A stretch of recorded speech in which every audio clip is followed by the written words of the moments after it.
Bueno, continuamos entonces con la segunda parte y estábamos en el liderazgo visto desde la gestión de calidad y estamos en las últimas dos partes donde también el responsable de cada una de las actividades tiene que propender por una planeación, por una verificación, por una acción y hasta el último responsable de la tarea tiene que tener y tiene que conformar esos equipos de trabajo y todos tienen en cada uno de esos eslabones tienen que tener un líder de proceso y no solamente que sea por poder, como decíamos en la anterior diapositiva, sino de poder influenciar con una autoridad con base en el ejemplo, con base en esa eficiencia y en esa eficacia.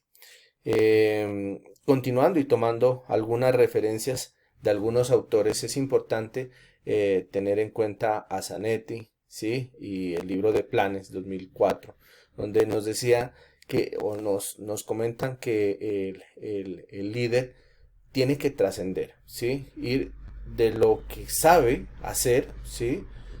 O de lo que conoce, el know-how, ¿sí? Al do-how, ¿sí? Al saber hacer, de lo conocer al hacer. Y eso se recompone en la parte del ejemplo, ¿sí? A veces es bueno tener el conocimiento y obviamente es la base de todo, pero lo importante es saberlo hacer, llevar a la práctica y que esa práctica se convierta en el ejemplo para los demás.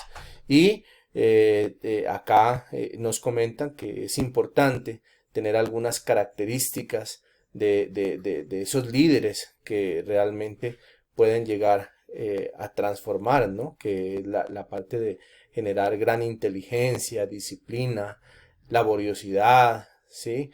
Que esté arraigada totalmente en una confianza y que esa confianza se pueda transmitir a los demás para que obviamente se puedan alcanzar las metas y se pueda llegar a que la empresa representativa de acuerdo a la misión y a la visión, ¿sí? Pueda cada objetivo se pueda cumplir.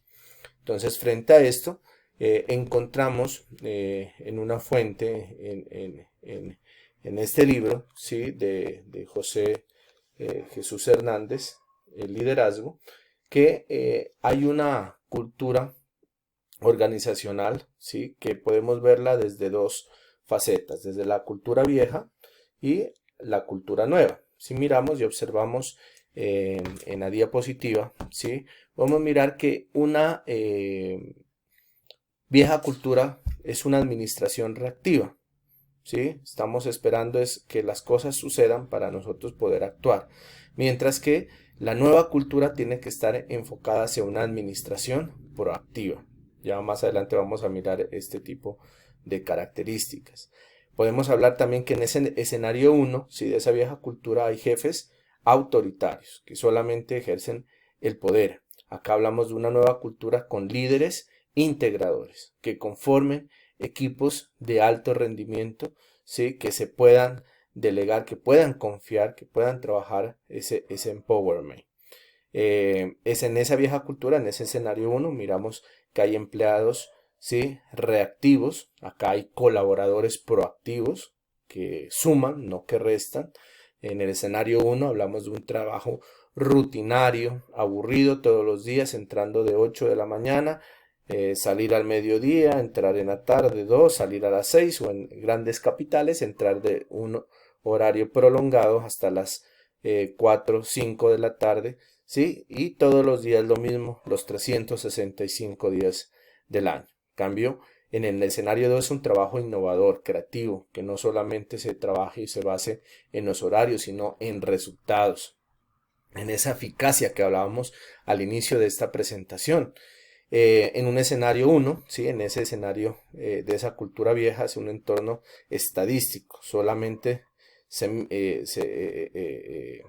es más como estático, ¿sí? No genera de pronto o no está mirando esos cambios, ¿sí? En cambio acá es un escenario más dinámico, ¿sí? Un escenario endémico que pueda cambiar y es el entorno, los contextos y como bien ya habíamos mirado en anteriores clases, todos esos contextos políticos, económicos, tecnológicos, medioambientales están cambiando. Hoy el mundo cambia. Hoy precisamente está cambiando toda la parte de la administración y no va a volver a ser lo mismo. Entonces, si entramos en una cultura vieja, pues obviamente nos vamos a estancar y lo que van a hacer es cerrar las empresas. Pero si estamos en un escenario 2 donde una nueva cultura, pues obviamente se va a tener un cambio de adaptabilidad. En un escenario 1 hablamos de una satisfacción al cliente nula, o sea, se basa básicamente en saber cuál es ese proceso del producto o servicio que yo como empresa ofrezco, más no como se piensa en el escenario 2 de una cultura, que es la satisfacción de las necesidades obviamente del cliente, y sobre eso obviamente se trabaja. Entonces hay que comenzar a trabajar esa transformación de esa cultura organizacional a través de un liderazgo que lleve obviamente a un proceso de un desarrollo de una habilidad gerencial que sea más prudente frente a los nuevos contextos empresariales. Sí, y hablamos que también el liderazgo tiene diferentes facetas. Ya hablábamos de esos colaboradores que pueden ser inactivos, reactivos y proactivos. Antes normalmente llamábamos no colaboradores sino empleados, y no llamábamos líderes sino llamábamos jefes. Hoy ya se llaman líderes y hoy ya tenemos que llamar de esos colaboradores. Esos colaboradores que hoy necesitamos, miremos algunas características. El inactivo pues renuncia a ver un mundo y a los cambios, y los cambios pues obviamente le van a generar mucha dificultad.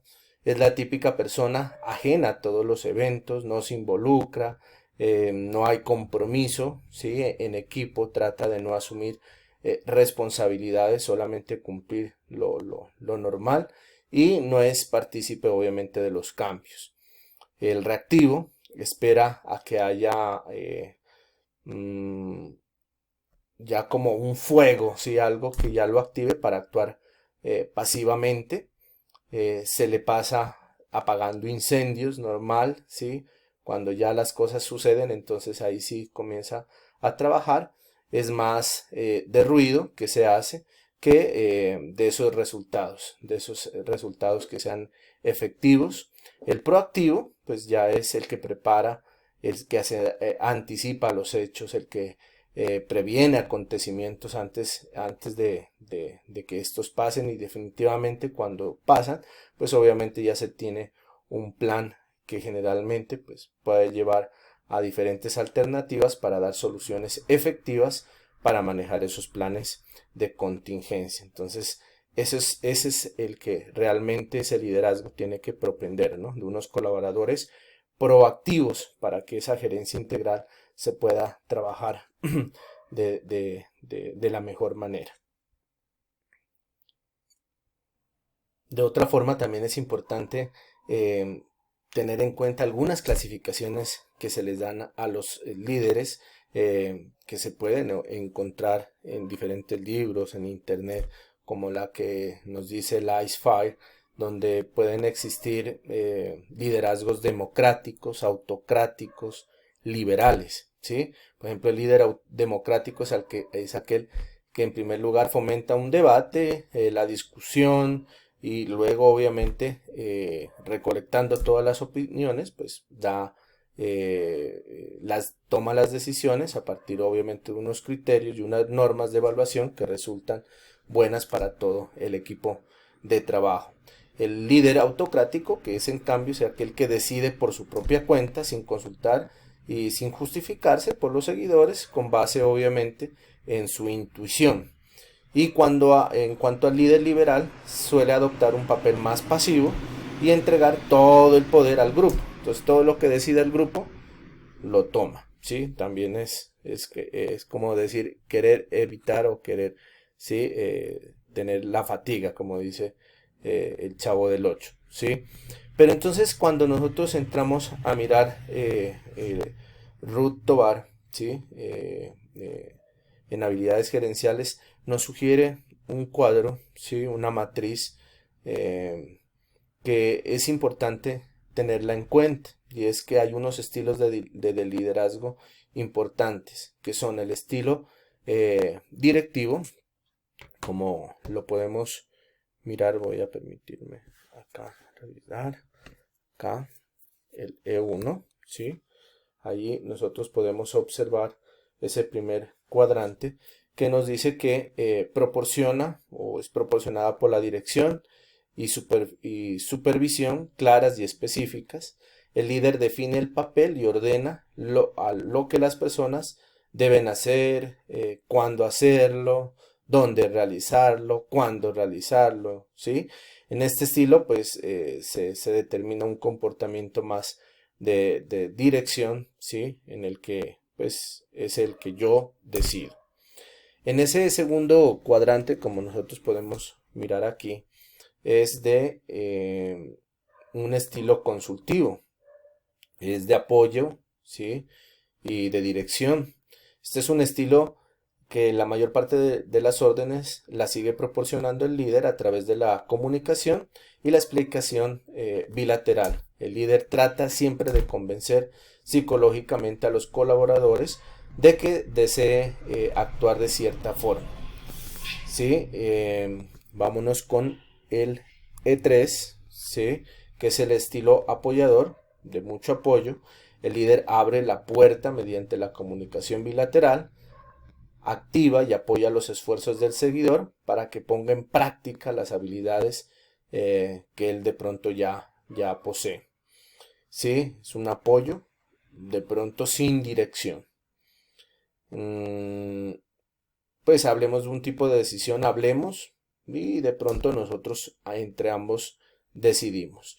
Y la última es el cuadrante E4, ¿sí? Es el estilo delegativo.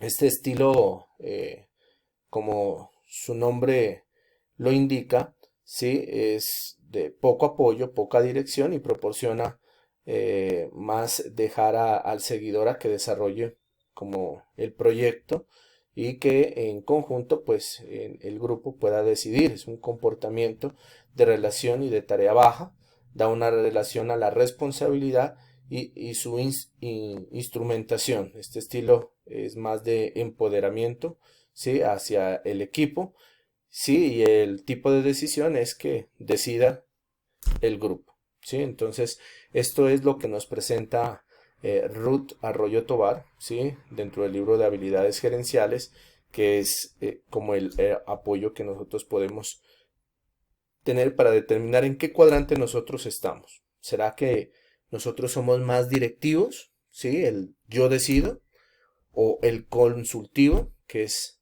hablemos, yo decido, el apoyador, ¿sí? Que es hablemos, ambos decidimos, o el delegativo, pues que realmente delega totalmente esta parte de decisiones pues al equipo. Entonces, si vamos mirando bien este tipo de directrices son o características de estilos de liderazgo, es importante tenerlas en cuenta.